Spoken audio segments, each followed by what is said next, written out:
Welcome to magnet brains. मैं हूं अदिति शाह और आज के लेक्चर में हम चैप्टर नंबर 5 अकाउंटिंग इक्वेशन के कुछ प्रैक्टिकल प्रॉब्लम्स सॉल्व करने वाले हैं। तो बच्चों, आप लोगों ने अकाउंटिंग इक्वेशन का कॉन्सेप्ट अच्छे से समझ लिया कि भाई assets equal to liabilities plus capital होता है। क्यों होता है? क्योंकि हर ट्रांजैक्शन का दो जगह इफेक्ट जाता है। ठीक। और आपने क्या करा, आपने एक एक इलस्ट्रेशन भी सॉल्व करके देख लिया, हमने एक एक इलस्ट्रेशन को डिटेल में डिस्कस भी कर लिया। अब बारी है एक एक प्रैक्टिकल प्रॉब्लम को देखने की, समझने की और सॉल्व करने की। ठीक। इसके बाद जब हमारे सारे प्रैक्टिकल प्रॉब्लम्स खत्म हो जाएंगे, आप लोग इतना कॉन्फिडेंट फील करेंगे कि अगर अकाउंटिंग इक्वेशन का क्वेश्चन आता है एग्जाम में तो आप लोगों को समझ में आएगा, आप लोगों को लगेगा अरे ये इसमें तो मैं फुल स्कोर करूंगा या करूंगी। ठीक है, तो मैं आपको ये चीज़ बता रही हूँ, आपको बस अच्छे से समझना है। मैं इस चीज़ की गारंटी देती हूँ कि आपको अकाउंटिंग इक्वेशन बहुत ईजी लगने वाला है। ठीक, अभी तक आप लोगों को सब कुछ समझ में आया है, सब कुछ अच्छे से क्लियर भी हो गया है। बस अब एक तरीके से समझ लो कि प्रैक्टिकल प्रॉब्लम जो है ये आपका एक तरीके से रिविजन हो रहा है, क्योंकि हमने इलस्ट्रेशंस में अपना मेजर काफ़ी कुछ कवर कर लिया है। छोटे मोटे कुछ नए एडजस्टमेंट्स जो आएंगे वो हम यहाँ पे कवर करते हुए चलेंगे। अदर देन दैट हमें पूरा कॉन्सेप्ट तो क्लियर है अकाउंटिंग इक्वेशन का।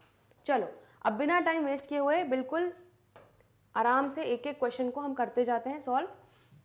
पहला क्वेश्चन क्या बोल रहे हैं? What will be the effect of following on the accounting equation. तो बच्चों फिर ये सिर्फ सिंपल 3 ट्रांजैक्शन दे दिए गए हैं पहले क्वेश्चन में। इससे हमको अकाउंटिंग इक्वेशन बनानी है, दैट इज हमको प्रूव करना है कि असेट्स के बराबर लायबिलिटीज प्लस कैपिटल रहेगा सारे ट्रांजैक्शंस के इफेक्ट्स देने के बाद भी। ठीक, चलो तो पहला क्या है? Started business with cash ₹45,000। ठीक है भाई। तो दूसरा क्या है? Open the bank account with a deposit of 4500।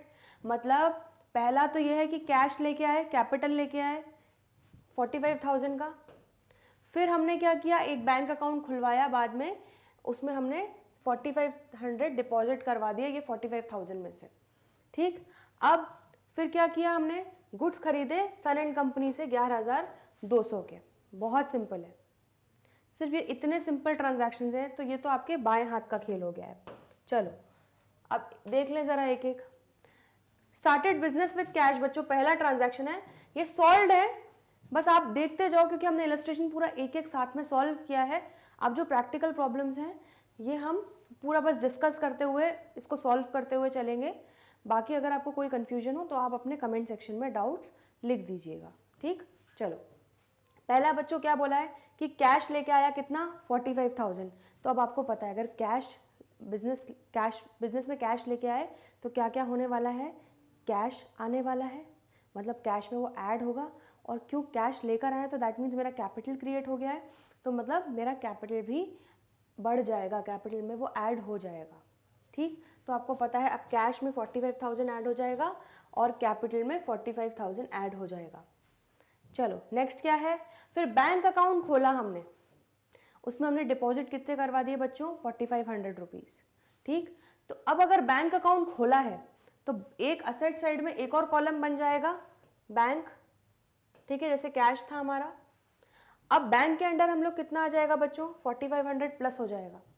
लेकिन भाई बैंक में तो ऐड हो रहा है, लेकिन कहीं से तो जा रहा है ना। आप कैश जा रहा है, आप कैश को निकाल के आप बैंक में डाल रहे हो, तो कैश जा रहा है ना। और बैंक में आपका अकाउंट खुल रहा है तो कैश जा रहा है, तो बच्चों क्या हो जाएगा? 4500 आपका माइनस हो जाएगा कैश में से। अब देखो आपकी न्यू इक्वेशन क्या हो गई?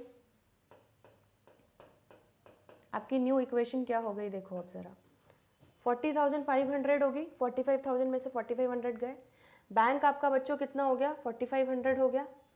और आपका कैपिटल बच्चों कितना है टोटल? 45,000। ठीक है, क्लियर है इतना? चलो लास्ट ट्रांजैक्शन क्या है इस क्वेश्चन का? Bought goods from messrs son and company. हम 11,200 के गुड्स लेकर आए, लेकिन ये नहीं बोला गया है कि कैश में लेकर आए, तो इसलिए मान के चल रहे हैं कि क्रेडिट में ही लेके आएंगे। अगर कैश में लेके आते हैं बच्चों तो क्लियरली क्वेश्चन में दिया हुआ होता है, अगर कुछ नहीं दिया है तो ये मान के चलेंगे कि क्रेडिट पे लाए हैं। ठीक है, तो इसलिए कंफ्यूज नहीं होना। क्या बोल रहे हैं? गुड्स लेकर आए, तो भाई गुड्स लेकर आए मतलब गुड्स आए, मतलब स्टॉक ऐड होगा। कितने से ऐड होगा बच्चों? आपका एक स्टॉक हेड और बन जाएगा असेट्स के अंदर 11,200 से। ठीक है, तो ये आपका गुड्स का हो गया। और क्या क्रिएट हुआ, आपने कैश तो दिया नहीं गुड्स के बदले, आपने उधारी पे लिया, बोझ लिया। बोझ लिया मतलब लाइबिलिटीज के अंडर बच्चों क्या आ जाएंगे, क्रेडिटर्स 11,200 के। ठीक, बस अब आप अपनी फटाफट इक्वेशन देख लो टैली। 40,500 आपका कैश, टोटल कितना हो गया कैश 40,500, बैंक हमारा कितना हो गया बच्चों 4,500, स्टॉक कितना हो गया 11,200, क्रेडिटर्स कितने हो गए 11,200, और आपका कैपिटल कितना हो गया 45,000। अब आप देख लो 45,000 प्लस 11,200 यहाँ पे हो रहा है, और ये देखो 45,000 प्लस 11,200 यहाँ पे हो रहा है। आपका असेट्स के बराबर, आपका LHS के बराबर हो गया आपका RHS। ठीक है, ये क्वेश्चन था आपका सिंपल सा। चलो अब ज़रा आगे बढ़ें। क्वेश्चन नंबर 2 क्या दिया हुआ है बच्चों, show the accounting equation for the following transactions. क्या क्या ट्रांजैक्शंस हैं, Gopinath started business with cash 25,000, तो भाई वही 25,000 से गोपीनाथ ने 25,000 गोपीनाथ कैश लेके आए एज कैपिटल बिजनेस में। ठीक है, फिर क्या किया, गुड्स खरीदे शाम से 10,000 के, कैश फॉर कैश नहीं बोला है मतलब इसको हम क्रेडिट ही मान लेंगे। Sold goods to Sohan costing 1800 for 1500। ओ हो, ओ हो, मतलब क्या हो रहा है यहाँ पे, 1800 के गुड्स थे, कॉस्टिंग 1800 मतलब कॉस्ट थी बच्चों गुड्स की 1800, और उसको आपने कितने में बेच दिया 1500 में, मतलब लॉस हुआ कितने का 300 रुपये का। तो अब आपको ये चीज़ तो पता है, बाकी इफेक्ट्स तो ठीक है आप देंगे, लेकिन यहाँ पे तुरंत आपने देख लिया कितने कि 300 का लॉस हो रहा है।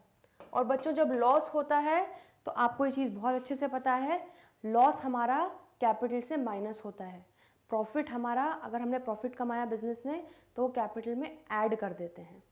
और वो क्यों करते हैं हम लोग बहुत डिटेल में डिस्कस कर चुके हैं कॉन्सेप्ट वाले वीडियो में। अगर आप लोगों ने नहीं देखा है तो प्लीज़ पहले वो जाके देखो, इलस्ट्रेशन सॉल्व करो साथ में, और उसके बाद फिर ये प्रैक्टिकल प्रॉब्लम्स पे आइए। ठीक, चलो तो अब ये आपने एक और देख लिया। फिर गोपीनाथ ने क्या किया, विड्रॉ फ्रॉम बिजनेस, 5,000 उसने बिजनेस से विड्रॉ कर लिया, मतलब ड्राइंग्स हो गई 5,000 की। चलिए ये हो गया। ठीक है, तो ये अपने ट्रांजैक्शंस देख लिए। अब ज़रा देख लें एक एक का इफेक्ट। गोपीनाथ ने कितने से बिजनेस स्टार्ट किया, 25,000 से बिजनेस स्टार्ट किया। ठीक, तो कैश 25,000 हमारा ऐड हो जाएगा और कैपिटल भी हमारा 25,000 ऐड हो जाएगा। ठीक, अब आप ये देखो ज़रा टोटल कितना आ रहा है आपका, अभी 25,000 और 25,000, LHS इक्वल टू RHS चल रहा है। चलो अब परचेज गुड्स फ्रॉम श्याम, शाम से हमने गुड्स खरीदे थे बच्चों, कितने के खरीदे थे, हमने खरीदे थे 10,000 के। ठीक, चलो तो अगर शाम से 10,000 के गुड्स खरीदे मतलब गुड्स आए तो 10,000 प्लस वहाँ हो जाएगा, और उधारी पे लिए, बोझ लिया सर पे। ठीक है, तो आपके क्या आ जाएंगे बच्चों, लाइबिलिटीज़ के अंडर क्रेडिटर्स का हेड बन जाएगा, और आप 10,000 यहाँ ऐड कर दोगे। ठीक है, उसके बाद आप देखो आपकी इक्वेशन क्या आ रही है, कैश अभी आपका 25,000 है, स्टॉक आपका 10,000 हो गया। ठीक है, ये आपका कैश है, ये स्टॉक है, और क्रेडिटर्स आपके बच्चों कितने हो गए 10,000 के, और कैपिटल आपका हो गया 25,000 का। ठीक है, नेक्स्ट ट्रांजैक्शन देख लो क्या था, गुड्स बेचे हमने सोहन को, 1800 के गुड्स थे बच्चों और 1500 में बेचे। अब ये तो बोला नहीं कि फॉर कैश बेचे, तो अब हम यही मान के चलेंगे, जैसे हम परचेज को क्रेडिट मान लेते हैं अगर फॉर कैश नहीं लिखा होता, सिमिलरली सेल को भी आप क्रेडिट मान लेंगे कि क्रेडिट पे सेल किया, आपने उधारी पे सेल किया। ठीक, क्योंकि फॉर कैश अलग से नहीं लिखा हुआ है। चलो तो अब सबसे पहले तो आप ये बता दो कि भाई गुड्स कितने कितने के कॉस्टिंग, कितना कॉस्ट था गुड्स का हमारा 1800 था, तो उतना से हमारा बच्चों यहाँ पर माइनस हो जाएगा। ठीक है, हमारा 1800 यहाँ पे आपने माइनस कर दिया स्टॉक से। अब आपने सोहन को बेचे तो मतलब आपने उधार पे गुड्स बेच दिए, तो उधार पे गुड्स बेचे मतलब बच्चों क्या क्रिएट हो गया, डेटर क्रिएट हो गया। तो आप असेट साइड में एक और हेड बनाएंगे डेटर्स, और उसमें आप लिखेंगे 1500। क्यों, क्योंकि आपने 1500 में गुड्स बेचे। ठीक है, कॉस्ट थी 1800 और आपने बेचे कितने में बच्चों 1500 में, तो इसलिए 1500 से ही डेटर्स क्रिएट होगा। अब इसका एक और इफेक्ट जो क्या है, इसका जो लॉस, हमने 300 रुपये के लॉस में भेजे, हमने डिस्कस किया था कि वो हम कैपिटल से एडजस्ट करेंगे। ठीक, क्लियर है ये वाला ट्रांजैक्शन। चलिए अब बस फटाफट इसका टोटल लगा लो। क्या है बात बच्चों, कैश 25,000, अब स्टॉक में कितना हो जाएगा बच्चों, 10,000 में से 1,800 गए, 8,200 हो जाएगा। डेटर्स हमारा 1,500 क्रिएट हो गए, क्रेडिटर्स हमारे 10,000 अभी भी आउटस्टैंडिंग है। कैपिटल में से बच्चों 25,000 में से 300 गए तो कितने बचे, 24,700। ठीक है, ये आपका थर्ड ट्रांजैक्शन हो गया। अब लास्ट ट्रांजैक्शन बच्चों क्या था कि गोपीनाथ ने 5,000 रुपये बिजनेस से निकाले अपने पर्सनल यूज़ के लिए। मतलब बिजनेस से निकाले मतलब क्या हो गया, ड्राइंग्स हो गया। ठीक है, अब 5,000 रुपये निकाले, बाहर गए मतलब कैश गया, कैश गया मतलब आपका कैश में से 5,000 माइनस हो जाएगा। और ड्राइंग रिड्यूसेस कैपिटल, ड्राइंग्स जो हैं वो कैपिटल को कम करती हैं। ये हम पूरा कॉन्सेप्चुअली समझ चुके हैं कि ऐसा क्यों होता है। ठीक है, तो आप यहाँ पे कैपिटल से 5,000 माइनस कर देंगे, तो 5,000 आपका कैश से माइनस हो जाएगा और 5,000 आपका कैपिटल से माइनस हो जाएगा। चलो अब हम ज़रा टोटल इक्वेशन लगा लें। क्या आ रहा है बच्चों, कैश आपका आ रहा है 25,000 में से 5,000 गया, 20,000 बचा। असेट्स आपका ये बच्चों, स्टॉक आपका कितना आ रहा है 8,200।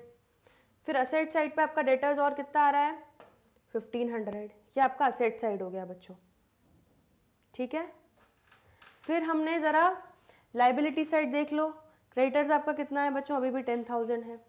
कैपिटल देखो 24,700 में से 5,000 गए, 19,700। चलिए तो अब ज़रा हम LHS इक्वल टू RHS अगर देख लें तो अब देखो ज़रा टोटल लगाओ, 20,000 प्लस 8,200 प्लस 1,500 बच्चों कितना हो रहा है 29,700। ठीक है, तो ये आप देखो आपका लेफ्ट हैंड साइड आ रहा है 29,700। और अब यहाँ देख लो 10,000 प्लस 19,700 कितना हुआ बच्चों, 29,700। तो देखो अब आपका प्रूव हो गया कि LHS के बराबर RHS है। ठीक है, क्लियर है, कोई डाउट तो नहीं है। ठीक, आप ये साथ साथ में आप सॉल्व करते जाओ मेरे साथ साथ, क्योंकि हम लोग बहुत डिटेल में इलस्ट्रेशन तो डिस्कस कर चुके हैं, लेकिन इनको आप साथ साथ अगर करते जाओगे, और मैं चाहती हूँ कि आप मेरे पहले कर लो, मैं बताऊँ जैसे ही मैं ट्रांजैक्शन पढ़ूँ आपको तुरंत क्लिक हो जाए कि भाई इसका यहाँ पे एडजस्टमेंट देना है। अगर आप ये चीज़ कर ली मतलब बच्चे आप समझ लो कि आपने बहुत अच्छे से इसके पूरे कॉन्सेप्ट समझ लिए हैं। चलिए क्वेश्चन नंबर 3 देख लेते हैं। Show the effect of the following transactions on the accounting equation. अब इन ट्रांजैक्शंस का हमको वही इफेक्ट दिखाना है अकाउंटिंग इक्वेशन का पूरा टेबल बनाकर।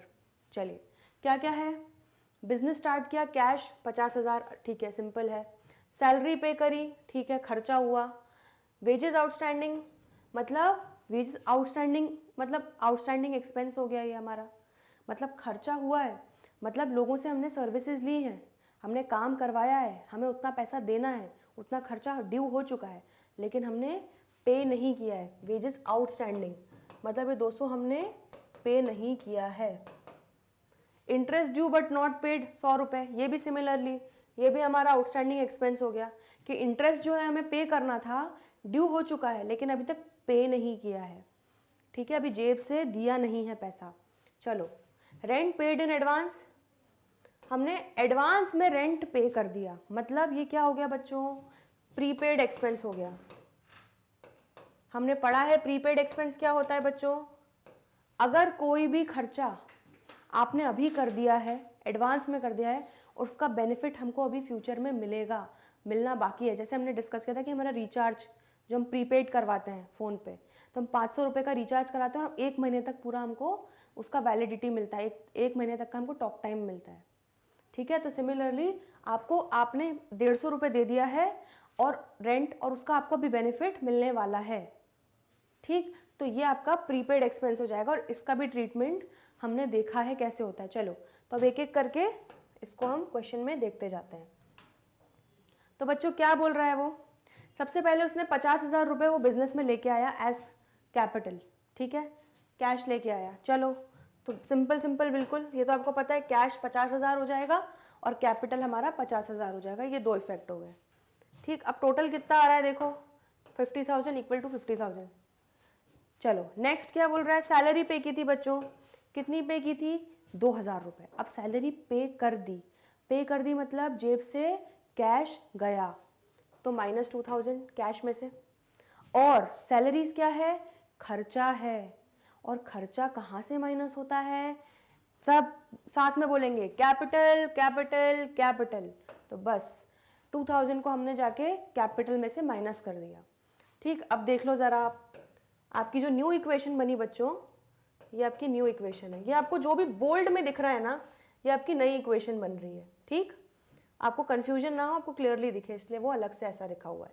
चलिए तो कैश आपका कितना हो गया, 48,000, 50 में से 2,000 गए। कैपिटल कितना हो गया आपका बच्चों, 50 में से 2,000 गए, 48,000। LHS इक्वल टू RHS, तराजू बिल्कुल बराबर चल रहा है। चलो परफेक्ट सोल्यूशन कर रहे हैं मतलब। चलिए वेजेस आउटस्टैंडिंग, तो बच्चों आउटस्टैंडिंग थी वेजेस, कितनी थी, 200 रुपये। अब सबसे पहले तो आपको ये पता है कि भाई एक्सपेंस इनकर हो गया है, एक्सपेंस ड्यू हो गया है, और एक्सपेंस ड्यू हो गया है मतलब रिकग्नाइज कर लो। रिकग्नाइज करना है मतलब क्या, कि कैपिटल से माइनस कर दो, क्योंकि अभी मैंने पे नहीं किया है, मेरी जेब से नहीं गया, इसलिए मैं उसको कैश से माइनस नहीं करूँगी। अब क्योंकि पे नहीं किया है मतलब मैं लायबल हूँ उसको पे करने के लिए, मेरे सर पे उसको पे करने का बोझ है मतलब लाइबिलिटीज़ के अंडर मेरा अभी भी वो खर्चा खड़ा हुआ है, तो मेरी आउटस्टैंडिंग एक्सपेंसेस जो है वो मेरी लाइबिलिटी होती है, ये हम देख चुके हैं। और प्रीपेड एक्सपेंसेस बच्चों मेरा असेट होता है, ये भी हम बहुत डिटेल में डिस्कस कर चुके हैं कॉन्सेप्चुअली। ठीक, तो अब आउटस्टैंडिंग एक्सपेंसेस में आप लिख देंगे 200 रुपये। आप एक यहाँ पे या तो आउटस्टैंडिंग एक्सपेंस करके बना सकते हो, या आप चाहो तो वेजेस आउटस्टैंडिंग भी बना सकते हो। ठीक, तो आप 200 रुपये यहाँ लिखेंगे और कैपिटल में से आप 200 रुपये माइनस कर देंगे। क्लियर है इतना। इंटरेस्ट ड्यू हुआ बट पे नहीं किया, 100 रुपये बच्चों इंटरेस्ट हमारा ड्यू हो गया था लेकिन हमने पे नहीं किया था। सेम जैसे सैलरी आउटस्टैंडिंग है वैसे हमारा इसका भी ट्रीटमेंट होगा। क्या, इंटरेस्ट ड्यू हो गया मतलब खर्चा हो गया, खर्चा इनकर हो गया, तो 100 रुपये हम कैपिटल से माइनस करेंगे। ठीक, और क्योंकि अब ये आउटस्टैंडिंग खर्चा है, ये हमको पे करना है, हमारे सर पे उस चीज़ का बोझ है, हमारे सर पे उसकी लाइबिलिटी है, तो 100 रुपये आप आउटस्टैंडिंग एक्सपेंसेस में ही ऐड कर दोगे लाइबिलिटीज़ के हेड के अंडर। ठीक है, इतना क्लियर है। चलो अब ज़रा टोटल लगा लें। क्या, कैश अभी बच्चों हमारा 48,000 परफेक्ट चल रहा है। आउटस्टैंडिंग एक्सपेंसेस बच्चों हमारे कितने हो गए, 200 और 100 300 हो गए। ठीक है, और हमारा कैपिटल बच्चों कितना हो गया, 48,000 में से हमने 200 भी माइनस किए और 100 भी माइनस किए, मतलब 48,000 में से 300 माइनस किए तो हो गया 47,700। अब देखो 47,700 प्लस 300 कितना होता है बच्चों, 48,000, और आपका लेफ्ट हैंड साइड में देखो कितना है, 48,000। परफेक्ट, मतलब तराजू बराबर चल रहा है। चलो रेंट पेड इन एडवांस, ठीक है, कितना बच्चों, कितना दिया था हमने, 150 रुपये रेंट हमने एडवांस में दे दिया मतलब जेब से गया, मतलब कैश गया, तो 150 रुपये मेरा कैश में से माइनस हो जाएगा। अब दे तो दिया लेकिन फ्यूचर में बेनिफिट मिलने वाला है। फ्यूचर में बेनिफिट किसका मिलता है बच्चों, असेट का। तो असेट साइड में मैंने क्या बना दिया, एडवांस एक्सपेंसेस का, या आप इसको एडवांस रेंट भी लिख सकते हो, कोई दिक्कत नहीं, आप यहाँ पे एडवांस रेंट भी लिख सकते हो, एडवांस रेंट पेड ऐसे करके हेड बना दो एक, या एडवांस एक्सपेंसेस लिख दो जैसा आपका मन है। ठीक, और यहाँ उसके अंडर क्या लिख दो, 150 हमारा ऐड हो जाएगा यहाँ पर। ठीक है, क्योंकि 150 रुपये का हमको अभी बेनिफिट मिलने वाला है, हमने उसको पहले पे कर दिया है। क्लियर। चलो अब जल्दी से ज़रा टोटल इक्वेशन लगा ली जाए फटाफट। 48,000 में से बच्चों 150 मेरा कैश और गया तो बचा 47,850। रेंट मेरा कितना पे क्या कर दिया बच्चों मैंने, 150, तो मेरा ये टोटल कितना हो गया, 48,000। ठीक है, 47,850 प्लस 150। अब यहाँ देखो ज़रा, आउटस्टैंडिंग एक्सपेंसेस कितने हैं बच्चों, 300, कैपिटल 47,700। देखो इसका टोटल भी कितना हो गया, 48,000। ठीक है, तो आपका कितना हो गया, LHS इक्वल टू RHS। ये सब आपको लिखना नहीं है कि ये प्लस ये प्लस ये, ठीक है, ये आपको बस एक फाइनल इक्वेशन लिख देनी है जो जैसे लिखा हुआ है। ये मैं आपको इसलिए टोटल करके दिखा रही हूँ कि आपको प्रूफ रहे। ये आपको बस एक बार रीचेक कर लेना है एंड में जाके। एग्जाम में आप जब ये पूरा सॉल्व कर लो ना, बस एंड में जाके एक बार रीचेक कर लेना कि आपका ये इक्वल टू ये आ रहा है, तो आपको एक कहीं ना कहीं अंदर आत्मसंतुष्टि हो जाएगी कि भाई मैंने क्वेश्चन सही सॉल्व किया है ना।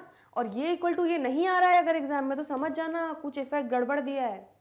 फिर ऊपर जाके एक बार पूरा क्वेश्चन रीचेक कर लेना, तो आपको समझ में आ जाएगी। वैसे मैं आप जानती हूँ जितने अच्छे से आप सबने समझा है एक एक कॉन्सेप्ट को, आपको दिक्कत नहीं आने वाली, आप बिल्कुल सही क्वेश्चन सॉल्व करेंगे। और अगर कोई दिक्कत आ रही है तो आप कमेंट सेक्शन में अपने डाउट्स लिख दीजिए, ठीक, हम अपने डाउट सेशन में उसको कवर कर लेंगे। चलिए, तो ये आपका हो गया एक और प्रैक्टिकल प्रॉब्लम। नेक्स्ट देख लेते हैं question number 4। What will be the effect of the following on the accounting equation. चलो सेम, हरीश ने बिजनेस स्टार्ट किया बच्चों, कैश 18,000, तो कैश बढ़ेगा, कैपिटल बढ़ेगा। Purchase goods for cash 5,000 and on credit 2,000। मतलब बच्चों हमने कैश में 5,000 के गुड्स खरीदे और 2,000 रुपये उधारी पे खरीदे, मतलब टोटल गुड्स बच्चों कितने के खरीदे, 7,000 के। ठीक है, इसलिए ध्यान से क्वेश्चन पढ़ते जाओ। गुड्स हमने बेचे, सोल्ड गुड्स फॉर कैश कितना, 4,000 में बेचे बच्चों। 2,400 के गुड्स थे जो मैंने 4,000 में बेचे, मतलब कितने का फायदा, तुरंत फायदा दिखना चाहिए, फायदा या नुकसान। प्रॉफिट कितना हो गया बच्चों, 1,600 हो गया मेरा यहाँ पे। 4,000 माइनस 2,400, मेरा प्रॉफिट 1,600 हो गया। और प्रॉफिट 1,600 प्रॉफिट हुआ, मतलब कहाँ जाएगा, सीधे कैपिटल में ऐड हो जाएगा। बहुत बढ़िया, आप तो ब्रिलियंट हो, आपको मुझसे भी पहले पता चल गया। चलो, rent paid 1,000 and rent outstanding 200। अब क्या बोल रहे हैं कि हमने रेंट पे कर दिया 1,000 रुपये, ठीक है, पे करना था, ड्यू हो गया था, और रेंट आउटस्टैंडिंग अभी भी है 200 रुपये, मतलब 200 रुपये भी रेंट मेरा खर्चा है और 1,000 रुपये भी मेरा रेंट खर्चा है, जिसमें से मतलब टोटल मेरा खर्चा बच्चों कितना हो गया, 1,200 का एक्सपेंस हो गया मेरा। किस चीज़ के लिए हुआ, रेंट के लिए।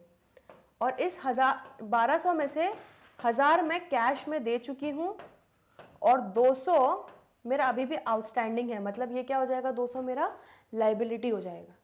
ये अब आप देखो, क्वेश्चन पढ़ते पढ़ते आपको बस जब एग्जाम में क्वेश्चन पेपर आए और आप क्वेश्चन पढ़ोगे, क्वेश्चन पढ़ते पढ़ते आपको इफेक्ट दिमाग में आ जाना चाहिए, ये यहाँ प्लस होगा, ये यहाँ माइनस होगा, ये यहाँ पे माइनस होगा, ये यहाँ पे प्लस होगा, ऐसे आपको पूरा एकदम टेबल सामने बन जाना चाहिए। फिर आपका इतना टाइम बचेगा बच्चों, ये अगला उसको जब सॉल्व करेंगे आप। इसलिए मैं आपको इस तरीके से डिस्कस करके करवा रही हूँ, ताकि आपको एग्जाम में इस अप्रोच से आप पूरा आंसर क्वेश्चन पढ़ते ही निकाल लें। चलिए, पहला क्या था, हरीश ने बिजनेस स्टार्ट किया बच्चों, कैश 18,000 वो बिजनेस में लेके आया। तो सबसे पहला आपको बहुत सिंपल पता है, कैश में 18,000 हो जाएगा, कैपिटल में 18,000 हो जाएगा। ठीक है, हमारी इक्वेशन चल रही है 18,000 इक्वल टू 18,000, हमारी ये टोटल इक्वेशन चल रही है अभी। चलिए, नेक्स्ट क्या था transaction, purchase goods for cash ₹5,000 and on credit 2,000। ठीक है, तो हमने बच्चों ये चीज़ देखी कि 5,000 के गुड्स खरीदे कैश पे और 2,000 के गुड्स खरीदे क्रेडिट पे, उधारी पे। मतलब टोटल गुड्स कितने के खरीदे, 7,000 के। चलो 7,000 जोड़ दो यहाँ। अब 5,000 मैंने कैश दे के खरीदे, तो 5,000 के गुड्स आए और कैश 5,000 मेरा गया। 2,000 के गुड्स आए, वो मैंने उधारी पे खरीदे, उसके बदले मैंने अभी कैश दिया नहीं है, सर पे बोझ आ गया है वो देने का, उधारी आ गई है सर पे। तो बच्चों उधारी आ गई है, मतलब लाइबिलिटीज़ के अंडर मेरा क्रेडिटर्स 2,000 आप क्रिएट कर दोगे। ठीक है, अब आप देख लो ज़रा आपकी न्यू इक्वेशन क्या हो गई। 18,000 में से बच्चों 5,000 दे चुके हैं कैश, 13,000 बचा। स्टॉक मेरा 7,000 आ चुका है, क्रेडिटर्स मेरे 2,000 के क्रिएट हो गए और कैपिटल मेरा कितना है बच्चों, 18,000। अब देखो राइट हैंड साइड 18 + 2 कितना हो रहा है 20,000। और ये देखो लेफ्ट हैंड साइड देखो 13,000 + 7,000 20,000। तो 20,000 + 20,000 तराजू बराबर है। चलो sold goods for cash ₹4,000 costing 2,400। ये हमने देखा था 2,400 के गुड्स थे, 4,000 में बेच दिए। ठीक है, और किस में बेचे बच्चों? फॉर कैश, मतलब कैश आ रहा है। तो चलो भैया कैश आ रहा है, लक्ष्मी आ रही है, तुरंत 4,000 रुपये ऐड कर दो कैश में। ठीक है, कितने के गुड्स बेचे? 2,400 के गुड्स थे, माइनस 2,400 मेरा स्टॉक से हो जाएगा। और प्रॉफिट प्रॉफिट प्रॉफिट मुझे यहाँ दिख रहा है कितने का? 1,600, दैट इज 4,000। प्रॉफिट कितना हो रहा है बच्चों यहाँ पे मेरा? 4,000 में से 2,400 गए, विच इज इक्वल टू 1,600। ठीक है, अब वो 1,600 कहाँ जाएगा? प्रॉफिट प्रॉफिट प्रॉफिट ऐड होगा कैपिटल में। ठीक है, तो 1,600 का प्रॉफिट अब यहाँ ऐड कर देंगे, क्योंकि प्रॉफिट हम कैपिटल में ऐड करते हैं और लॉस हम कैपिटल से माइनस करते हैं। इनकम हम कैपिटल में ऐड करते हैं और खर्चा हम कैपिटल से लेस करते हैं। ये हम पूरे रूल्स समझ चुके हैं अकाउंटिंग इक्वेशन के। चलिए अब देख लो टोटल 13,000 में 4,000 और हमारे पास कैश आ गया, कितना हो गया? 17,000। बहुत बढ़िया। स्टॉक बच्चों 7,000 में से 2,400 के गुड्स बेच दिए, अब बचे 4,600। क्रेडिटर्स मेरे कितने हो गए? 2,000 के। और कैपिटल में मेरा 18,000 में से बच्चों 16,000 का और 1,600 का और प्रॉफिट जुड़ गया, 1,600 का और प्रॉफिट हो गया। तो मेरा टोटल कैपिटल अब कितना हो गया बच्चों? 19,600। ठीक है, लास्ट ट्रांजैक्शन इस क्वेश्चन का। Rent paid ₹1,000 and rent outstanding ₹200। Rent मैंने 1,000 रुपये पे किया, ठीक है, और 200 का भी मेरा ड्यू हो चुका है, आउटस्टैंडिंग है, मतलब ड्यू हो चुका है लेकिन पे अभी किया नहीं है। अब सिंपल सा देखो कैसे सोचना है। सबसे पहले सोच लो 1,000 का रेंट पे कर दिया है और 200 का अभी भी आउटस्टैंडिंग है, मतलब टोटल खर्चा बच्चों कितना हुआ? 1,200। टोटल एक्सपेंस 1,200 हुआ। और बच्चों एक्सपेंस हम कहाँ से माइनस करते हैं? तुरंत आपको आ जाना चाहिए कि कैपिटल से माइनस करते हैं मैम। ठीक है भाई, तो हमने 1,200 सबसे पहले इफेक्ट दे दिया जाके कैपिटल में। ठीक, अब 1,000 रुपये आपने कैश में दे चुके हैं। ठीक भाई, 1,000 रुपये आपने कैश में दे दिया, और अब आपका कितना रेंट आउटस्टैंडिंग है, ड्यू है, सर पे बोझ है, लेकिन आपने दिया नहीं है 200 रुपये का। तो 200 रुपये से बच्चों आप क्या कर लेंगे? बोझ क्रिएट कर लो, आउटस्टैंडिंग रेंट 200 रुपये से, 200 रुपये से बोझ क्रिएट कर लिया। ठीक है, तो देखा आपने कि कैश से 1,000 रुपये गया रेंट का, 200 रुपये मेरा बोझ है, अभी भी देना बाकी है, और टोटल जो 1,200 हो गया मेरा रेंट का, वो मेरा एक्सपेंस कैपिटल से एडजस्ट हो गया। ठीक, अब जल्दी जल्दी इसकी टोटल लगा लेते हैं। 17,000 में से 1,000 गया, कितना बचा बच्चों? 16,000। स्टॉक देखो 4,600, बहुत बढ़िया। क्रेडिटर्स देखो 2,000 हो गए। अब आउटस्टैंडिंग रेंट कितना हो गया? 200 हो गया। कैपिटल देख लो 18,400 हो गया। ठीक है, तो बच्चों अब ये कितना हो गया मेरा? देखो 18,600 हो गया, और ये मेरा हो गया प्लस 2,000, मतलब 20,600 मेरा राइट हैंड साइड का टोटल आ रहा है। लेफ्ट हैंड साइड का कितना आ रहा है? देखो 16,000 + 4,600 इज 20,600। बस हेंस प्रूव्ड कि आपका assets is equal to liabilities plus capital. ठीक है, ये आपका क्वेश्चन हो गया। चलिए बच्चों, तो अब आगे के जो क्वेश्चंस हैं वो हम अगले लेक्चर में कवर करते हैं। आई होप आपको ये 4 क्वेश्चंस अच्छे से क्लियरली समझ में आ गए हैं। ठीक, चलिए मिलते हैं अगले वीडियो में, तब तक के लिए गुड बाय।